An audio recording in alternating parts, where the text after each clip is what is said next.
and gentlemen, the President, Robert Dawkins. Hello, everyone. Thank you all for joining us on this wonderful occasion and supporting Miss Sandie Heron in this great chapter of her journey.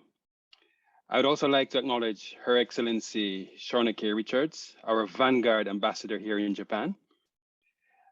I've worked with Miss Heron on a few projects, and one of the things that stood out to me was the coat of humility that she wears.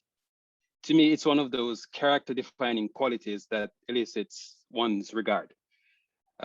She has told me that she's, as we say in the Jamaican vernacular, very enough, but I'm yet to see that.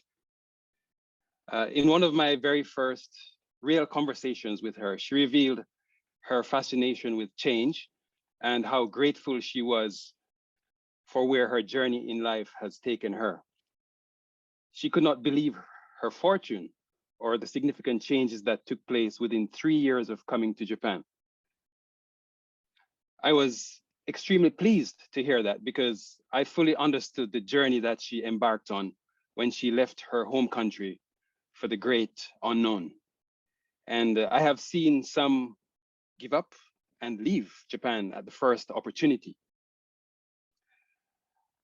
I was very fortunate to read the manuscript of this Miss Heron's latest effort, and I guarantee you that it's a reserve of resources, not just for those of us who are living in Japan or considering the big move, but for anyone who seeks personal fulfillment on their journey in life.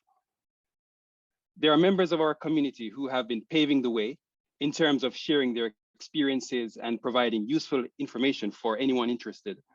And we thoroughly welcome this contribution by Ms. Heron. She once asked my advice to those who make the decision to move to this part of the world. And my answer to that is to get involved as soon as possible with our small but growing community and learn from others. And that at some point, they will come to the realization that their time here will have given them so much that it would be a failing not to impart it to others. Also, not to focus solely on the financial improvement aspect of things, but it's a whole new frontier here in Japan and the possibilities are endless. This reminds me that I must commend Ms. Heron for never failing to answer the call to serve the Jamaican community here in Japan. She has used her talents and resources to assist our endeavors in whatever way she can. On behalf of the Jamaicans in Japan Association, I congratulate you on the launch of this book, and I'm sure that the words that you have shared will be food for the soul. Thank you very much.